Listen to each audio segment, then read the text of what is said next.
CRA is an area within the city in which future property tax value increases are set aside to support economic activity in that area. The way a CRA works is that properties obviously have increase in valuations from year to year. And so the day the CRA is created, the base value of your property is established. And any tax generated off the increase in value is then dedicated to the project CRA. So CRAs are often created to spur new development or redevelopment in an area that is lacking private investment. And we're not adding a real burden to the property owners or the businesses.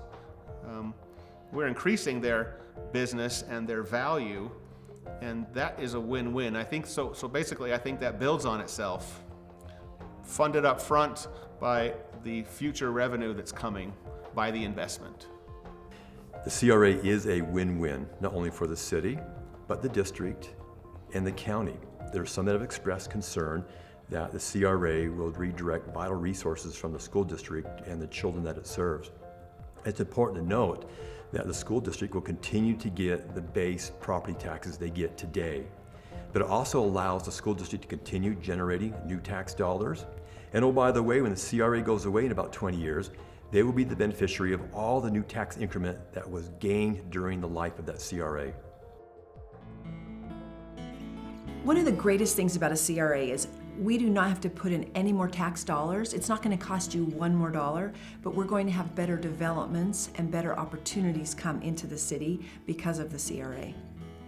Taxing entities are not losing tax increment, they're actually gaining, because these tax increment financing and CRAs are actually used in areas where you otherwise would not be getting investment. What that means is you're going to see new investment in the downtown, hopefully see rejuvenation of buildings and old stores, hopefully see new businesses and new jobs come to town, and hopefully see a transition in the downtown that's more pedestrian friendly.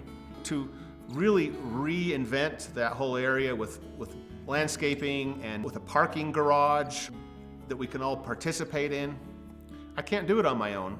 There are things that have to be done on a larger scale with government assistance that can't be done individually. For example, a killer of downtown vibrancy is requiring every property to have their own on-site parking. So I have a building downtown. I'd like to add a second story on, but I can't because I have nowhere to put more cars, and there would be a requirement for me to add another 10 or 12 parking spaces. With a CRA, then we can identify a parcel of ground, we can make it a public parking area. As a business owner, then I can buy into that, right? I can buy into those parking spaces that I need.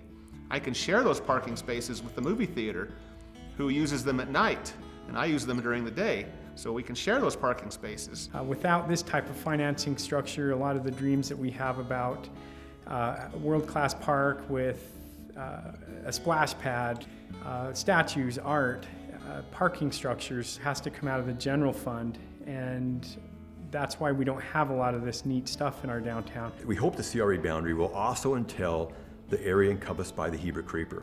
We know that the Heber Creeper is the #1 tourist area in Wasatch County. So when they come here, we want to make sure they leave with a great positive image of Heber. Imagine redeveloping and re-imaging the area around the Heber Creeper. With the creation of a CRA, we'll be able to finance a lot of these neat things that other towns have, and we won't have to raise the taxes for everyone else in the city.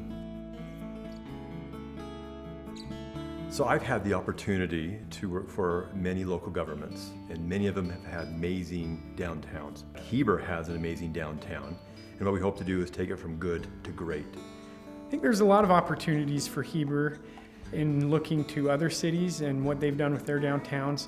In Utah County alone, there are at least 10 CRAs that I know of. They've been done in Moab, Ogden, Eagle Mountain, Salt Lake, Sandy, and the list goes on and on and on. There is a CRA in the valley. Midway actually has a CRA. Midway has done a great job in maintaining their small town charm, some of their historic bungalows along Main Street.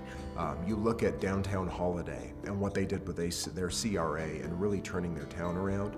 and giving a sense of place and community for people to come gather. I do think it's a great way to invite and target investment into our downtown core, into what we'd like to see as a tourism hub.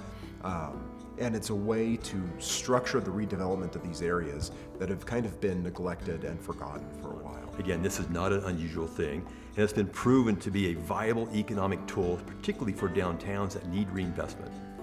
And there are some buildings that are getting old and need a little touch up. And hopefully with the CRA, we can help them too. Businesses who have sacrificed and made our community what it is, but don't have the money to redo a building or redo a facade on the front of a building. In the absence of a CRA, there is a risk that properties will fall into decay.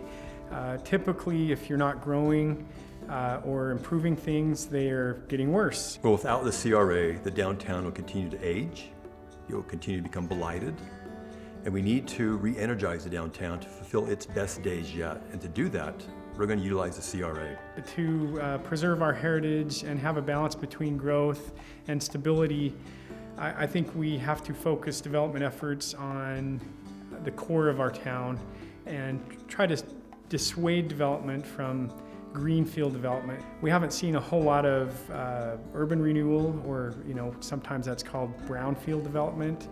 And without a CRA, you don't see a lot of investment into redeveloping a downtown.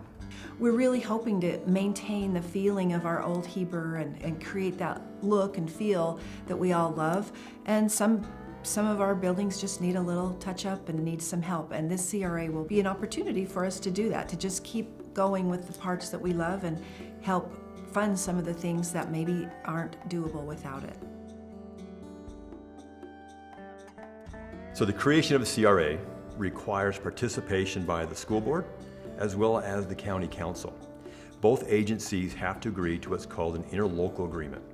And that agreement essentially allows each agency, the district and the county, to dedicate their portion of the tax increment to the area. The area will then use that to make strategic investments in the downtown. So this isn't the city simply doing this by itself. It's reaching out and gaining critical stakeholders that are necessary to pull this off.